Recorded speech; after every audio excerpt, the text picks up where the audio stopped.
Os es necesario nacer de nuevo. Segunda parte. Estudio del Evangelio del Apóstol Juan. Lo que es nacido de la carne, carne es. Y lo que es nacido del Espíritu, Espíritu es. No te maravilles de que te dije, os es necesario nacer otra vez. El viento de donde quiere sopla y oyes su sonido, mas ni sabes de dónde viene ni a dónde va. Así es todo aquel que es nacido del Espíritu. Respondió Nicodemo y le dijo, ¿cómo puede esto hacerse? Respondió Jesús y le dijo, tú eres maestro de Israel y no sabes esto. ¿Qué significa ser nacido en la carne? ¿Cómo es la persona nacida del Espíritu? ¿Qué significa el viento como símbolo del Espíritu Santo? En realidad se puede perder la salvación en Cristo. Lo nacido de la carne y lo nacido del Espíritu. Con esta frase el Señor Jesús hace diferencia entre dos tipos de existencia que dependen del tipo de nacimiento experimentado, de arriba y de abajo, natural y celestial. También se puede interpretar desde el punto de vista de los creyentes que aunque hayan experimentado el nacimiento del Espíritu, su conducta puede ser de la carne. Desde el punto de vista del tipo de existencia, el contraste entre carne y espíritu no tiene relación con el dualismo griego de cuerpo y alma ni con la gnóstica oposición entre lo material y lo espiritual. Es solo un contraste entre la existencia humana natural y la de un hijo de Dios nacido de arriba. Una persona, para ser parte de este mundo, debe de nacer de padres humanos. Y para ser parte del reino de Dios debe participar de la naturaleza espiritual de Dios, siendo engendrado por Él mediante la palabra del Evangelio. El nacido en la carne experimenta temporalidad, deshonra, debilidad y mortalidad. Pero el nacido del Espíritu obtiene espiritualidad, glorificación, poder e inmortalidad tras el día de la resurrección de entre los muertos. Al nacido de arriba, el Espíritu Santo renueva su humanidad y lo hace experimentar una realidad superior, una realidad trascendente de la cual ha sido enajenado por el pecado. En la regeneración, el Espíritu Santo no mejora al hombre, sino que le da un nuevo origen, le establece un nuevo principio de vida y lo transforma mediante la renovación de su entendimiento. Desde el punto de vista espiritual, entre los creyentes se reconocen dos tipos de estado, el carnal y el espiritual. El carnal o el creyente carnal es aquel que, habiendo comenzado por el Espíritu, se deja convencer de sus malos deseos, rindiéndose al pecado. Son pseudo creyentes que a causa del pecado se oponen a la dirección del Espíritu Santo. El carnal es aquel que, sin corazón recto, participa de las actividades de la iglesia, pues no ha hecho un auténtico compromiso de vida con Jesús como su Señor, sino que lo ha hecho por vista y no por fe. También se denomina carnal al recién convertido, al que aún no ha dominado los deseos de la carne, por lo cual es llamado débil, pero al madurar en la fe deja de ser carnal y pasa a ser espiritual, deja de ser débil y pasa a ser fuerte, porque el Espíritu Santo le fortalece contra los deseos de la carne. El nacido del Espíritu busca siempre limpiarse de contaminación, perfeccionando la santidad de Dios, luchando por adorar y servir a Dios en espíritu y en verdad, y por gloriarse en Cristo Jesús, no pretendiendo gloria propia, sino crucificando la carne con sus pasiones y deseos. Teniendo dominio del conocimiento de Cristo conforme a lo que enseña el Espíritu de Dios, el espiritual es capaz de acomodar lo espiritual a lo espiritual y de reconocer los mandamientos del Señor. El espiritual juzga todas las cosas y no es juzgado de nadie, porque está lleno del conocimiento de la voluntad de Dios y de toda sabiduría e inteligencia espiritual, por lo cual es maestro, pues ha crecido para salvación. Por sus frutos puede reconocerse a los creyentes que son de la carne y a los que son del Espíritu de Dios. Os es necesario nacer otra vez. No es en ningún sentido una referencia a la falsa doctrina esotérica de la reencarnación. Nacer otra vez es un requisito indispensable para ver y entrar en el reino de Dios. ¿A quiénes les he dado este requerimiento? Aunque se lo dice directamente a Nicodemo, la exigencia es universal. El nuevo nacimiento no está restringido a privilegios de nacionalidad.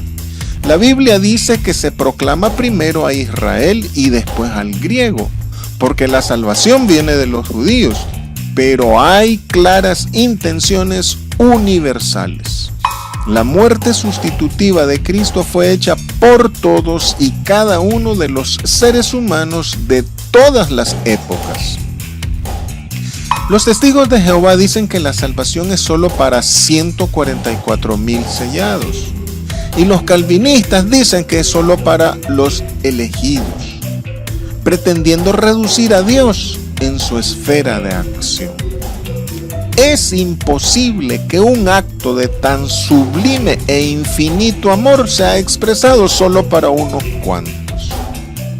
En cuanto depende de Dios, todos seríamos salvos, pero su justicia, satisfecha por la sustitución de Cristo, necesita ser acogida por cada ser humano. Los que la reciban y crean son salvos. Los que no son condenados. ¿Y cómo sé que soy salvo? No es Dios quien elige a los salvos. Somos nosotros quienes elegimos la salvación o la condenación. Dios no toma en cuenta los actos individuales buenos o malos para salvar a la gente. La salvación personal depende de la fe que cada cual ejerza en Cristo. El que cree es elegido para ser salvo. El que no cree es elegido para ser condenado. Si bien es cierto que Dios en su presencia sabe quién se salvará y quién se perderá, eso no significa que su conocimiento obliga. El Señor Jesús eligió a Judas, pero esto no garantizó la perseverancia de Judas. Lo mismo sucedió con la elección del rey Saúl y con la de Israel como pueblo. Dios ha predestinado para salvación a aquellos que Él sabe de antemano que de manera libre, voluntaria y consciente han de recibir y aceptar su mensaje. ¿Y cómo es eso que depende de nosotros elegir o no a Cristo Jesús? Tras la desobediencia de Adán, toda persona nace en pecado, por lo cual todos estamos destituidos de la gloria de Dios. Ya nacemos sentenciados a muerte. Y por nuestra condición de esclavos del pecado, la tendencia de nuestra voluntad es de continuo hacia el mal. Pero nuestra condición No es de absoluta depravación ni de total incapacidad espiritual, pues somos capaces de conocer lo que es bueno y lo que es malo. Por eso, Dios nos provee la opción de salvación, de tal forma que donde el pecado abunda, sobreabunda la gracia de Dios. A pesar del dominio del pecado, podemos decidir entre la vida y la muerte, entre Jesucristo y los dioses falsos, entre vivir en el Espíritu o vivir en la carne, entre ser fiel a Jesús o traicionarle. Por tanto, respecto de la salvación, la decisión última es de cada persona. Según nuestra decisión, así responderá el Señor. La total depravación ocurre solamente cuando las personas colman la medida de sus pecados. Aunque seamos esclavos del pecado, mientras no saturemos esa medida, las personas somos capaces de decidir por el bien como de decidir por el mal. Aún en medio de la dureza del corazón y de la ignorancia que entenebrece el entendimiento, en cada persona hay libertad de decisión, tanto por la justicia y santidad de la verdad. Por esto, la actividad primera del Espíritu Santo es convencer mediante la palabra de predicación que si el Hijo de Dios no nos libertare, no seremos verdaderamente libres, pues solamente Él tiene palabras de vida eterna. La auténtica libertad se demuestra en nuestra capacidad de conocer y aceptar la verdad que revela Jesucristo. ¿Y cómo es que algunos creen y otros no? Dice el apóstol Pablo: todo aquel que invocare el nombre del Señor será salvo. Pero, ¿cómo invocarán a aquel en el cual no han creído? ¿Y cómo creerán en aquel de quien no han oído? ¿Y cómo oirán sin haber quien les predique? ¿Y cómo predicarán si no fueren enviados? Así que la fe es por el oír, y el oír por la palabra de Dios. Toda persona recibe la asistencia y la gracia del Señor. Por esto el Verbo se hizo carne, para revelar al Padre y para hacer resplandecer la luz de su verdad en medio de las tinieblas. También por esto, el Espíritu Santo ha sido enviado para dar testimonio de la verdad de Jesús, y por esto incluso se predica la palabra de reconciliación. Tras esta providencia divina, se da el requerimiento de Jesús de nacer de arriba, porque la carne, es decir, la naturaleza humana, no puede aspirar y trascender por sí misma al reino de Dios. La simiente de Dios, esto es, su palabra, es la que hace posible el necesario nacer de arriba. El trabajo de Jesús, del Espíritu Santo y de los que predicamos consiste en convencer a todos los que oyen para que invoquen al Señor y sean salvos. De esta manera, la fe y el arrepentimiento son un don de Dios para el creyente, en tanto es resultado de la palabra sembrada en sus corazones. Necesitamos, pues, abrir nuestro corazón para oír con atención la predicación de la palabra de Dios. Pero hay que tener cuidado, porque la salvación se puede perder. Desde la desobediencia de Adán, en cada persona mora el mal. Esto explica nuestra continua tendencia al mal. Pero esta inclinación al pecado no es irresistible. La imagen de Dios en el hombre no se perdió del todo tras el pecado de Adán. De ahí la exhortación a transformarnos mediante la renovación del entendimiento. Ningún ser humano perdió su naturaleza moral, ni la razón, ni la conciencia, ni su libertad de elección, ni sus afectos. Por esto, la gracia de Dios tampoco es irresistible.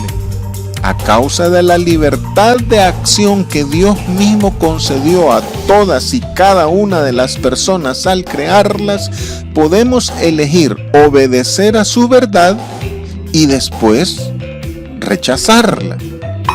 Por ejemplo, Adán, el rey Saúl o el pueblo de Israel, a pesar de haber sido elegidos, fueron destituidos por su desobediencia.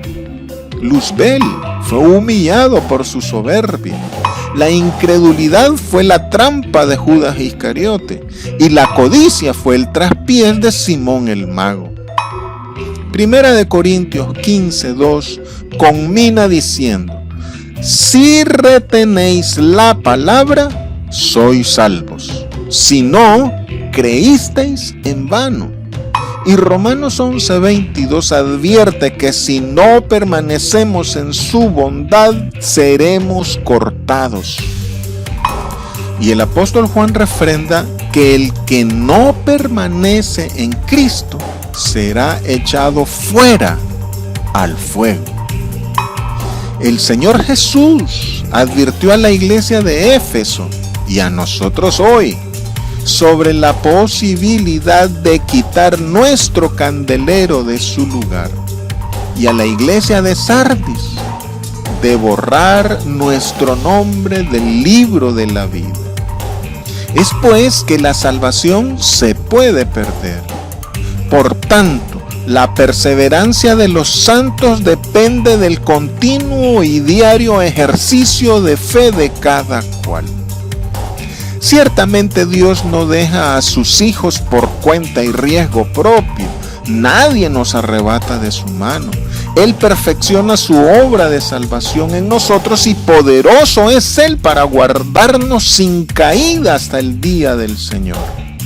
Además, Cristo y el Espíritu Santo siempre interceden por nosotros para ayudarnos en nuestra debilidad. No obstante, esto no quita nuestra responsabilidad por purificarnos diariamente mediante la oración, el estudio de la palabra de Dios y haciendo obras de justicia. El viento sopla donde quiere. El vocablo griego usado aquí para viento es neuma, que significa viento o espíritu. Y el término griego para sonido es foné, que significa ruido, sonido, pero también significa voz. El Señor Jesús hace un juego de palabras para ejemplificar la acción vivificadora del Espíritu Santo. Así, el viento sopla igual que el Espíritu de Dios. Y así como el viento suena o hace ruido, el Espíritu de Dios habla a nuestras vidas. Nicodemo inició la conversación con Jesús diciendo: sabemos, pero en realidad él y sus colegas solo creían saber. El Señor Jesús se lo hace notar al explicarle que al igual que el viento, el Espíritu Santo escapa a todo control y comprensión humana. Los hombres no pueden rastrear la acción del Espíritu. Si bien se pueden percibir los efectos del Espíritu, nadie puede realmente explicar cómo opera el Espíritu de Dios. El Espíritu Creador trasciende todo marco de referencia. Él no está ligado a nada ni a nadie. Igualmente, los nacidos del Espíritu no estamos encerrados en los límites de un pueblo, de un rito o de una tradición, sino que somos guiados por el Espíritu de Dios. En cambio, los vientos del mundo son sus inestables doctrinas y la duda que arrastran a la gente de aquí para allá. Así es todo aquel nacido del Espíritu. Los que somos nacidos del Espíritu somos llevados por Él y ya no somos controlados por el mundo, porque ya no manejamos los criterios del mundo ni seguimos su conducta. Por esto el mundo no nos comprende ni nos conoce. El Espíritu de Dios nos introduce en la esfera de su actividad personal y nos comunica su voluntad. Al vivir en su dimensión, ya no vivimos en la edad presente, sino en la futura. Y aunque estamos en este mundo, ya no estamos confinados al ámbito de los sentidos, porque nuestro origen y destino es Dios. Todo el que es nacido del Espíritu es como Jesús, quien dijo a los fariseos que él sabía de dónde venía y para dónde iba, resolviendo desde hace mucho el problema filosófico existencialista. Sabemos cuál es nuestra identidad y nuestra voz es la misma del testimonio de Jesús. Los que no son nacidos del Espíritu, cuya característica peculiar es la confusión, no saben de dónde vienen ni para dónde van. Tampoco saben su identidad ni cuál es la razón por la cual viven en este mundo, y para ellos la voz del Espíritu es un ruido. La regeneración no es un proceso meramente moral, sino que es una transformación del fundamento mismo de la existencia humana y que precede a toda sustentación ética. Y este cimiento es el soplo del Espíritu, que es nuestra fuerza vital. ¿Cómo puede ser?, preguntó Nicodemo por segunda vez. Empezó preguntando con verdadero interés, pero ahora lo hace con desconcierto y al final terminó en incredulidad. Nicodemo se ha mantenido a la defensiva y sus preguntas conllevan un sesgo escéptico. El apóstol Juan muestra en Nicodemo y en los que él representa una mente cerrada y dureza de corazón. Y el Señor le dijo: eres maestro y no sabes esto. Nicodemo inició la conversación con Jesús reconociéndolo como maestro en un tono como de colega a colega. Se supone pues que su profundo conocimiento de las Escrituras le capacitaría para entender, pero evidentemente no era así. Los prejuicios legalistas de interpretación bloquearon sus sentidos y su mente se cerró, demostrando la incapacidad general de la erudición rabínica para dar con el verdadero significado del mensaje profético que da testimonio de este tema. Eres maestro de Israel. Este es el título que los judíos daban a Moisés, maestro. Y el Señor Jesús ahora se lo aplica a Nicodemo, pero con un fuerte tono de reprensión. Nuevamente resalta la representatividad de Nicodemo, pues Jesús reconoce la autoridad de los judíos en cuanto a la ley de Moisés, pero les recrimina su incredulidad, hipocresía y apego a la tradición. Pero a diferencia de los dirigentes de los judíos, Moisés, más que maestro, fue profeta, pues escribió acerca de Jesucristo. Así, el Señor Jesús evidencia que ese título de maestro, los dirigentes judíos lo redujeron hasta solo un reproductor de enseñanzas muertas. Con su apego a un código legal ajeno a Moisés, excluyeron de antemano toda renovación y cerraron las puertas a toda acción de Dios, al sustituir el Espíritu de Dios con la letra muerta de la doctrina tradicionalista y a su dinamismo por el institucionalismo.